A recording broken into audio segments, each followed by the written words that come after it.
Comment calculer la variation de stock? Dans cette vidéo, on va parler du stock initial, du stock final, la différence entre les deux, quel est l'impact au niveau de l'entreprise, quel est l'impact au niveau du compte d'exploitation. On va également prendre un exemple concret pour chaque cas de figure. Et surtout, on va calculer ensuite la variation de stock pour savoir si elle est positive ou négative. D'accord? On y va. Bonjour, je me présente, je suis Hervé le formateur. Bienvenue sur la chaîne Le Formateur de Gestion. J'accompagne les étudiants qui préparent le BTS MUC et plus précisément sur la partie gestion au niveau de l'étude de cas, management et gestion des unités commerciales. Cliquez sur le bouton s'abonner qui se trouve juste en dessous de la vidéo, ainsi vous ne raterez aucune de mes vidéos. Cliquez également sur la petite cloche, ainsi vous serez notifié dès qu'une vidéo sortira. Bien, avant d'aller plus loin, quelques termes à connaître. SI veut dire stock initial, c'est-à-dire le stock en début de période, par exemple au 1er janvier. Le SF, stock final, c'est le stock en fin de période, par exemple au 31 décembre, donc en fin d'année. Ce sont des exemples, bien entendu. Bien, on va prendre deux cas de figure et on va voir les impacts au niveau du stockage. Donc ici, si on prend par exemple l'exemple du stock initial qui est supérieur au stock final.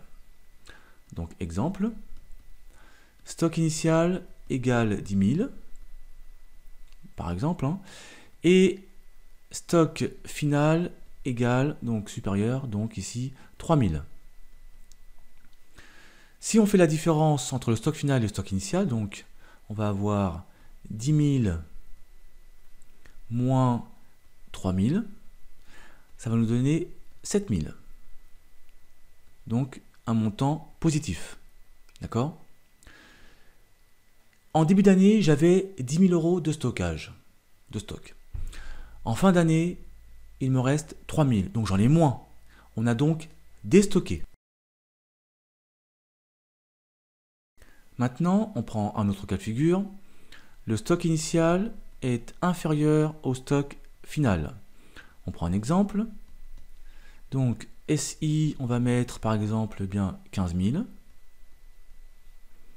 Et SF, on va dire qu'il est à 20 000. Donc, si on fait la différence entre les deux, on va avoir 15 000 moins 20 000. Et donc là, on va avoir un résultat négatif, moins 5 000. Hier, donc en début d'année, j'avais 15 000 euros de stock. En fin d'année, il m'en reste 20 000, donc j'en ai plus. On a donc stocké. On va donc ici parler de stockage. D'accord? Donc, attention à ne pas commettre l'erreur suivante. Quand on a une différence positive entre le stock initial et le stock final, on parle de déstockage. Et lorsqu'on a une différence négative, on parle de stockage. Bien, on vient de voir les notions de stockage et de déstockage. On va parler maintenant de variation de stock. Donc, la formule pour la variation de stock, c'est la différence entre le stock initial et le stock final. Cette variation peut être, on l'a vu, soit positive, soit négative. Donc on va le mettre même. Donc ça peut être positif ou négatif. Très important. Cette variation de stock, on s'en sert pour calculer le coût d'achat des marchandises vendues. Alors j'ai mis marchandises M/SES. Bien. Donc on s'en sert très précisément dans le tableau, dans le compte d'exploitation ou compte de résultat. C'est pareil. Donc on va en faire un mini bien entendu. Donc je vous rappelle qu'à gauche vous avez les charges et à droite les produits. Bien, alors on va mettre une ligne achat et une ligne variation de stock. On va mettre un exemple, on va mettre 1000 euros et ici on va mettre par exemple 300. Donc si on souhaite calculer le coût d'achat des marchandises vendues, la formule est la suivante, c'est achat plus ou moins variation de stock.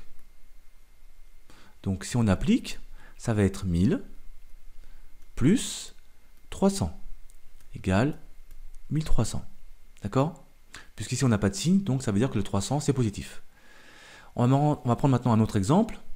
On va supposer que c'est plus 1000 ni 300, mais 20 000 moins 10 000. On va donc avoir ici, on va gommer ça, hop.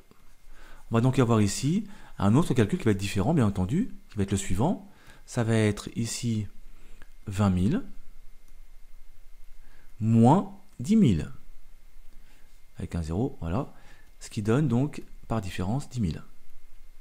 Donc vous voyez bien qu'en fonction du signe de la variation de stock, la notion de coût d'achat des marchandises vendues est différente. D'accord? Le résultat est différent. Donc attention au signe. Je vous rappelle également que si vous avez entre parenthèses un montant, par exemple comme ça, eh bien ça veut dire que le montant est négatif. On peut très bien avoir effectivement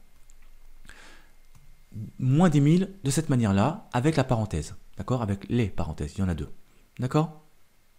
Donc voilà la notion de variation de stock, la notion de coût d'achat de marchandises vendues, qui peuvent tous les deux s'entendre. Attention au niveau des signes. Cette vidéo est maintenant terminée. Merci de l'avoir suivi. Je vous dis à très bientôt sur le formateur de gestion. Ciao!